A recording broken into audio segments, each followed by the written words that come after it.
Hello, Scorpio, Sun, Moon, Rising, as well as Venus placements. I hope you're well. Thank you so much for being here. I'm Jen with Timeline Tarot, and this is your tarot card for the week of March 22nd, 2026. It is a collective general reading, so as the messages come through today, take what fits, leave what doesn't, because if it's not your message, it simply means it's meant for someone else. And check your other placements. If you don't know what they are, in the description box is a link where you can obtain your free birth chart. Also, I want you to keep in mind, this is not what you don't see coming for the week ahead. Tarot card of the week reading is intended to get you to go within and think about something, whatever comes out in this reading, so you can make a decision that is best for you and your life at this time. With all of that said, let's begin. Tapping into the Scorpio collective. If I said Sagittarius, I apologize. And that came up in meditation for you too. So I don't know if I'm talking to someone where you're dealing with a Sagittarius, or maybe you have a lot of Sagittarius placements, but this is Scorpio's reading. Tapping into the Scorpio collective now, Sun, Moon, Rising, as well as Venus placements. What is the tarot card of the week here for the Scorpio collective for the week of March 22nd, 2026? Let's get one more shuffle here. Thank you. Tarot card of the week, Five of Pentacles. What situation in your life no longer holds value? At the bottom of the deck, Knight of Wands. What are you passionate and motivated about in your life? Okay. Tell me why the Five of Pentacles is the tarot card of the week here for the Scorpio collective. Sun, Moon, Rising, as well as Venus placements. What situation in your life no longer has value? Okay, we got a flipper, so we'll take it. We have the Six of Wands. Tell me more. Why is the Five of Pentacles the tarot card of the week here for the Scorpio collective? One more shuffle here. Thank you. You have the Six of Wands. You have the Four of Swords. You have the Page of Swords. And you have the Magician. At the bottom of the deck, you have the Ace of Wands. You have the Nine of Swords. And you have the Queen of Cups. It's like you're trying to manifest something. I don't know what that Ace of Wands is that you're manifesting. But it's like you're waiting for your manifestation to come in. You've manifested this new job, relationship, something that's creative, exciting, some new beginning in something. All right, Six of Wands. I feel like you're confident in this, and that Six of Wands, it's like, I know I want this. Clarify the Six of Wands here. Clarify the Six of Wands. Clarify the Six of Wands here. One more shuffle. Thank you. Six of Wands is clarified by the Emperor, the King of Wands, and the Empress. Whoa. Okay. I have a group of you where you're manifesting victory with a divine counterpart. You can take that as a romantic partner or a business partner. I'm guessing for some of you this is romantic in nature. So you would like victory with an equal. We'll just call it that. You would like victory with an equal. You've thought about it, you've manifested it, now you're waiting for it, and you're wondering if it's ever going to come in. Queen of Cups to the Nine of Swords, that's you, whether you're masculine or feminine. Page of Swords. Tell me about the Page of Swords here. One more shuffle here. Thank you. Page of Swords, clarified by the Five of Pentacles, the Nine of Cups, and the Two of Pentacles. Bottom of the deck, Two of Swords, and you wonder if it'll ever come in. So you're waiting for someone, whether you have identified that person or not. You are manifesting a counterpart here. But it hasn't come in. It hasn't come in. Or it hasn't come in. Yeah, I feel like it hasn't come in yet. Tell me about the Magician, because you seem to be up in your head wondering, will it ever come in? One more shuffle here. Thank you. The Magician is clarified by the Eight of Pentacles, the Six of Pentacles, and the Ace of Cups. Bottom of the deck, Devil. You're a little too obsessed with this. And look, it's either you're reading or it's not. But I've tapped into a group of you anyway, where you're manifesting. I'm going to call it a divine counterpart, Emperor to the Empress. Whether you know this person or not, you're manifesting them in. You're actively manifesting to call them in. And then it's like you're waiting for them to actually come in, and they haven't come in. And so you're up in your head wondering, will this ever come in? So what no longer holds value? I don't think it's the manifestation. I think it's this toxic trait of waiting. Clarify what no longer holds value. I don't think it's your manifestation, because why would wanting a divine counterpart not hold value? You know, I don't think it's that. I think it's something else that you're doing here. One more shuffle. Thank you. Which may be affecting that. King of Cups. There you are, whether you're masculine or feminine. The Sun and the World card. Bottom of that, Queen of Wands. What no longer holds value to you? What is the lesson here? What is the lesson here? One more shuffle here. Thank you. What is the lesson? The Nine of Pentacles, the High Priestess, and the Page of Cups. Bottom of the deck, the Tower. The lesson here is that you don't feel whole or complete unless you have this person. It's that mindset that no longer holds value. There is no value to that mindset. It shouldn't even exist. It's like, I've tapped into a group of you. It's like, without this person, again, whether you've identified them or not, without my counterpart, I'm not a whole person, or I won't be that happy or as happy.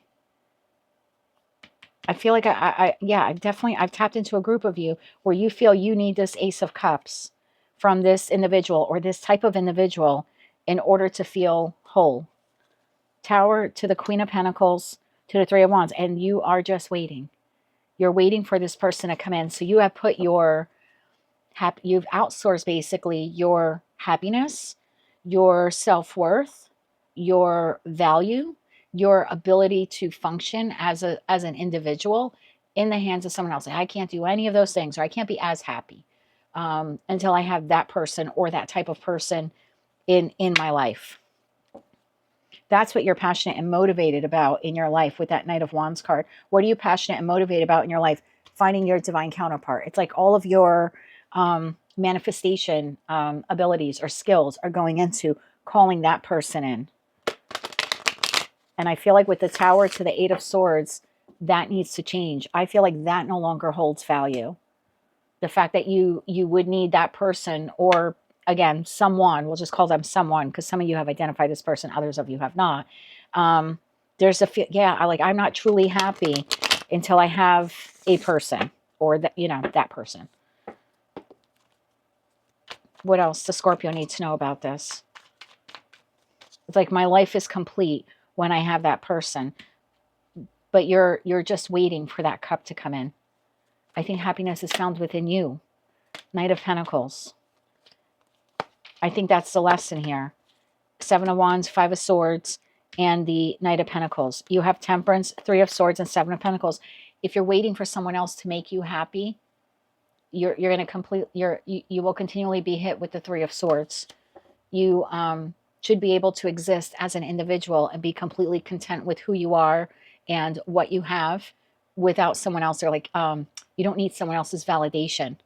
You're the empress on your own. You don't need an emperor. I'm not saying you can't have an emperor, and I'm not saying that you won't have an emperor, or vice versa. I don't read body parts.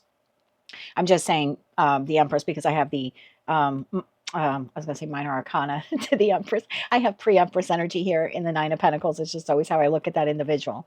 So there's something here of knowing your value and worth absent having a counterpart. I think that's what no longer holds value. The belief that you're not a whole person without the other person. I think that's what we need to release. I'm going to get you some advice here. I'm going to get you some advice on how to release this, how to find your self-worth and self-value within you. And then we'll get you some advice on this manifestation that you're calling in. Again, some of you know this person, you have identified them, others of you have not. Either way, all of your manifestation skills and abilities are being put into or invested into calling this person in, because at the root cause of it, the mindset here seems to be, I'm not a whole and complete person without a counterpart. And sources telling you that's bullshit, and that mindset needs to go. Yes, it's mind shit. There you go. I'll get a slew of people now. I can't believe you cursed on the... can't make anyone happy. It was a slip, but I think it was an accurate one. That mind shit needs to go. Let me get you 3 cards of advice here. One more shuffle here. Thank you. So your advice, judgment, to make the judgment call, Empress, that you are the Empress. Again, whether you're masculine or feminine, don't get caught up in genders and body parts. 10 of Wands, that you are all on your own and that you don't need anyone else. You're perfectly capable of taking care of yourself and your life, absent someone else. Bottom of the deck, 8 of Cups, 9 of Swords, and the Wheel of Fortune. I think what you need to walk away from is the mindset that, no, I need a counterpart. Again, I'm not telling you they're not coming in. I just feel like if you're manifesting that person, that tells me that they're not in. They're not fully in your life. Otherwise, we would be having a completely different reading.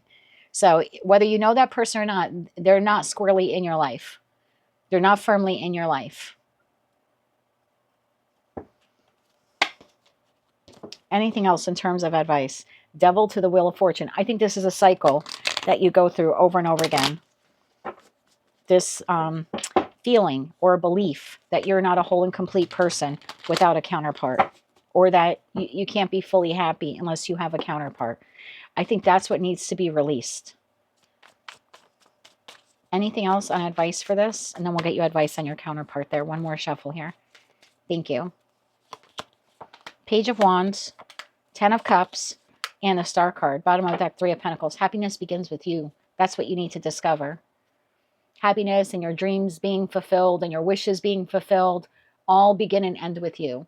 Someone else can contribute to them, can enjoy them with you, can be part of them, but you should be able to discover and attain this all on your own, absent someone else's involvement, absent the Emperor, or again, like I said, the Empress.